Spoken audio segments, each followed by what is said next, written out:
Well, LifeBlood, this is George G, and the time is right. Welcome to today's guest, strong and powerful Jeff Bernier. Jeff, are you ready to do this? I am, George. Really All right. excited about being with you today. Yeah, excited to have you back on the show. Let's go. Jeff is a CFP, a CFS, CHFC. He's been providing personalized financial advice since 1986. He's the founder of Tandem Growth Financial Advisors, a speaker, a podcaster. His newest book is The Money and Meaning Journey, a guide to clarity, financial confidence, and joy. Jeff, again, it's great to have you back on. It's been 5 years or so. So refresh our memory. Tell us a little bit about your personal life, some more about your work, and why you do what you do. Yeah, well, again, thanks again, George, for having me back. It's always good to have a repeat appearance. So I'm married to Ashley for 30 years, my wife. We have two kids, Nicholas, who's 26, and Natalie, who's 23. I got two grandchildren, Maverick and Mattis, 2 and 4. And so I'm a busy granddad, in addition to being the founder and president of Tandem Growth Financial Advisors, a wealth management company here in North Atlanta. And so I advise clients and families and households on holistic wealth management services. And recently, as you mentioned, I've written a book called The Money and Meaning Journey, a guide to clarity, financial confidence, and joy. And I do a bit of blogging and have a podcast, and I'm really interested in the intersection of money and meaning. In other words, how do we uncover what really matters, what gives us purpose, what gives our life meaning, what gives us joy, and how do we create the financial margin to be able to go pursue those things. So a lot of my wealth management work does both of those things, we hope. And the things that I like to write about in my podcast is sort of centered on that intersection of having a great life, meaning, purpose, what brings you joy, and also how do we create the financial means to go pursue it. So that's what I'm about. When you started in 1986, um, did you always have that appreciation for that intersection, or has that something that's evolved over time?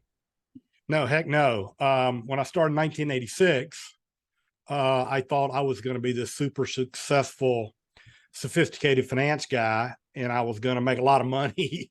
and and I thought that by being successful in my career as an advisor and being held up as one of the best advisors in the firm or in the country or whatever, and having the trappings of success was going to make me happy.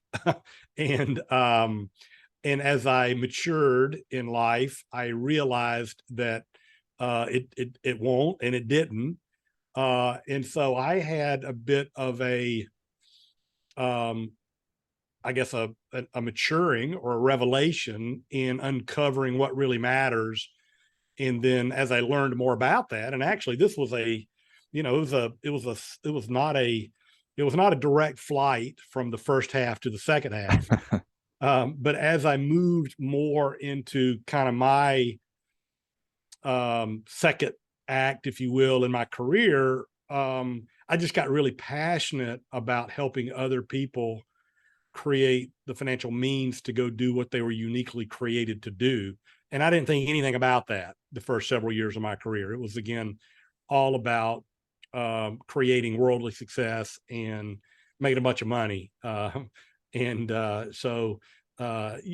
I approached my really right around my 50th birthday, interestingly enough, it just hit me as a ton of bricks that I wanted to coach clients differently, and we wanted to serve people more holistically.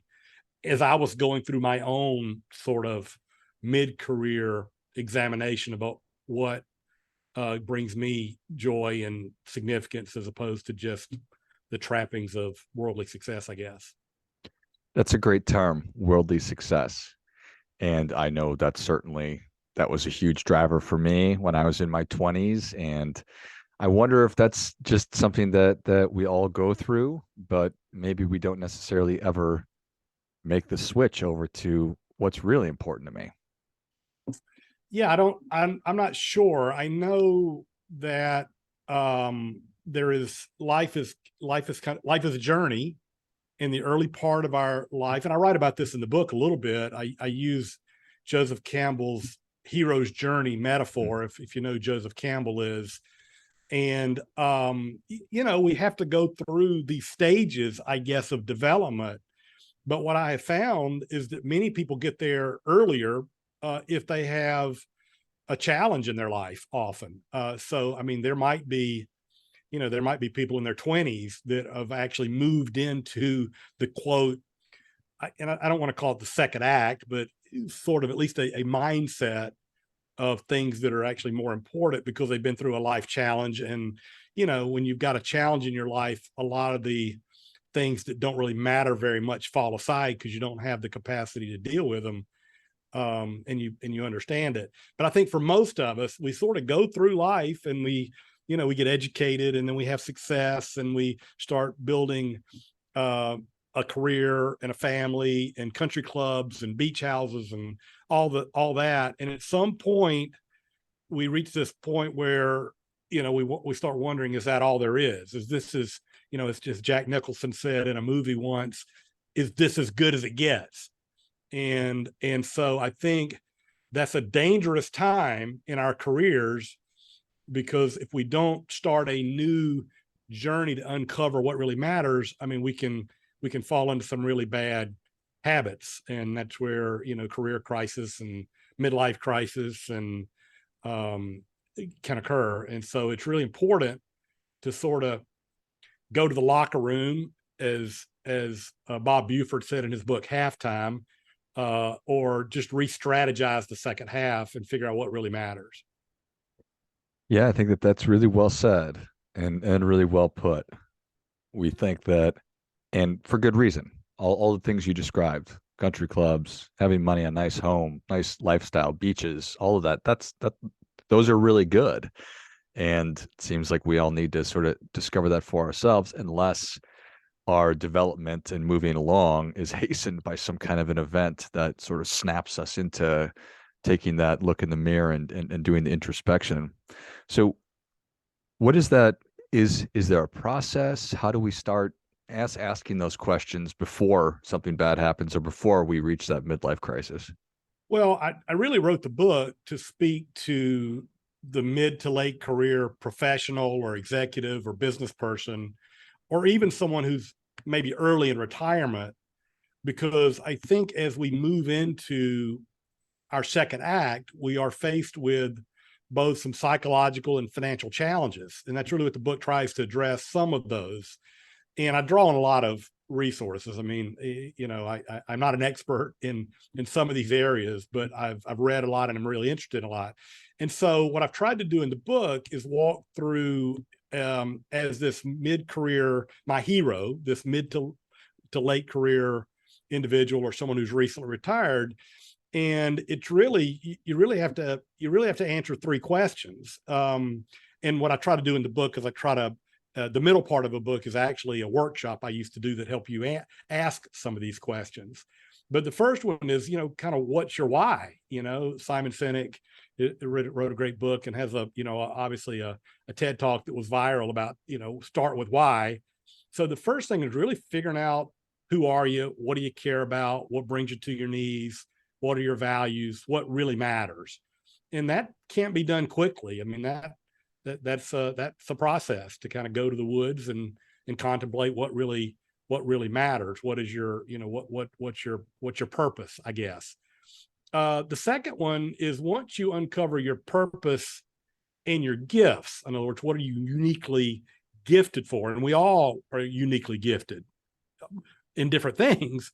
But once you get a pretty good, some clues about what really matters and what do you love to do and what are you great at doing, the second question is, what on what stage do you perform? In other words, what is your context? Is it being a grandfather? Is it running a business? Is it being because there's really three levels of happiness. There is pleasure. When you go on a great vacation, you're happy, but those things are fleeting. and they're important and they're good, but they're fleeting.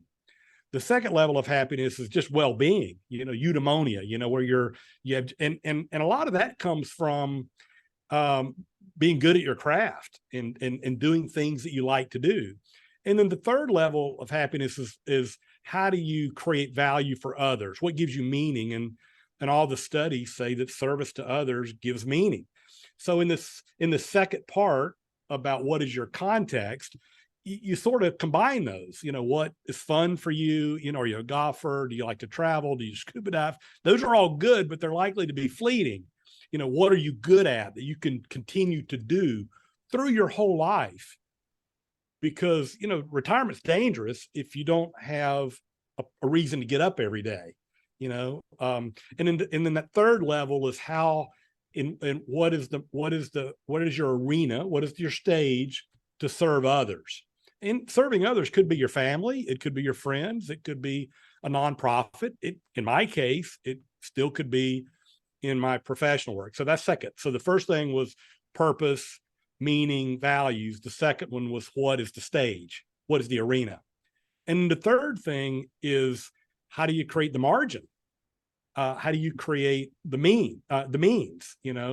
The freedom. How do you create the time, the financial resources, the energy to go pursue those things that matter? And my hero, this mid to late career professional or someone who's recently retired, faces an awful lot of challenges in that area. And so half the book is basically a wealth management toolbox to address some of the challenges, which, potentially lower expected returns, lower bond yields, high inflation, long life expectancies, behavioral mistakes that we all make, the concerns about government programs. So there is a process about uncovering your why, what matters, your values, figuring out where do I want to spend that energy to serve others, and then thirdly, how do we create the financial margin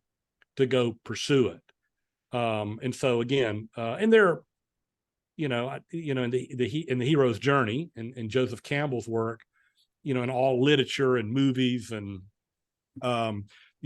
there's a process, and in that process, in most of the commonalities on these myths or stories, is the hero has a guide, finds a guide. And so you can find a guide that can help you with some of these. Firms like ours, and certainly the margin part, but also they're great books. And I'm hoping the book can be a guide to many people. Yeah, I think that makes a lot of sense. You mentioned going into the woods, going on a pilgrimage, a vision quest. Right. We are so busy, and especially when we are high achievers, our time, attention, our energy are limited because we have lots of interests. Right. So, do you recommend that people do take just how do I get the space to be able to have these conversations with myself? Yeah, you're absolutely right. That is very difficult. I think the hardest thing for us to do, and I'm going to butcher the quote. I love quotes, but I misattribute them Sure. half the time. But there is someone that said, one of the hardest skills for mankind is to sit in a room quietly by themselves. And I don't know. It might have been, Merton or somebody. I can't That's remember. Blaise Pascal. There we go. Thank you. Right. So I think you've got to create the space, whether it's 30 minutes in the morning of personal worship or quiet time, or just listening to your creator, however you define your creator. It's I think one of the things that I learned many years ago is, I take a day that I call a desert day a quarter. So once a quarter, I just spend 4 or 5 hours with no agenda other than just walking around in the woods with a journal and praying and listening. And so, but you do have to be intentional about it because life fills it up. Stephen Covey has the famous analogy where he puts the rocks in the cylinder and fills in the pebbles and the sand and the water. And obviously, if you don't put the rocks in first, there's no room for anything else. So you do have to be intentional about creating the space. So no, I certainly encourage doing both of those things, trying to create daily time where you can just, I mean, I do it in the mornings, other people do it in the evenings, but at least have some short time per day where you can just think about and listen to what, and get some divine intervention in terms of what really matters, and what sort of some grounding, and then try to carve out some space, at least maybe once a quarter, to think about what matters, and go through these processes. And by the way, in the book I do have some tools, but there are plenty of great resources that can help you with some tools if you need them. But no, I think that's critical, especially as we let life fill up and other people fill up our calendars. Are we ever a finished product? Gosh, I hope not. I mean, I mean, I think that we are. It's you can continue to grow in all areas of your life, and I think that's the problem as society, is we've created sort of this artificial finish line, at least with retirement, but maybe with some of these psychological things as well. But no, I mean, I think you can continue. Now it's different. I mean, the things that matter to you when you're in your 80s or 90s and maybe physically frail, are certainly going to be different than they are in your 50s or 40s or 20s.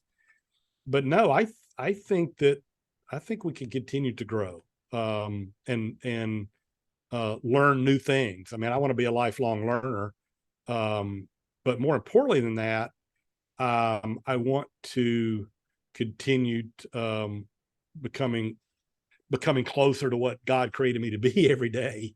And I think that's a daily journey. Yeah, it certainly speaks to values. What is important to you? If being able to chase grandkids around or great grandkids around is important to you, well, that means that you're probably going to need to put good food in your body and exercise or whatever it might be. And so those desires will change over time, somewhat, to your point. So Yeah, well, that's why the values clarification is so important. And then you revisit it daily or quarterly to question, is my calendar in alignment with what I said really mattered? I mean, that's the problem. We're not intentional about figuring out what matters. But we still need a process to determine if what we're working on and how we're spending our day is consistent with those values. And I think it's helpful to have some prompts as well. Have some some cues around that remind you what your values are. And it's my experience that the tactics change a lot. Your context can change a lot. The things that you do can change a lot. I don't think your core values change that much. So I think your core values, how you express them can change a lot. But I think the core values don't. But I think the problem is, again, if we don't reflect on our values consistently, the day gets away from us, and we don't live a life congruent with those values. And I'm talking about this like I'm an expert on it, and I'm not. I mean, I'm on the same journey every day, trying to live authentically to my values, just like your listener. So I think it's important that we just recognize that it's a journey for all of us to deal with the challenges of modern society and all this.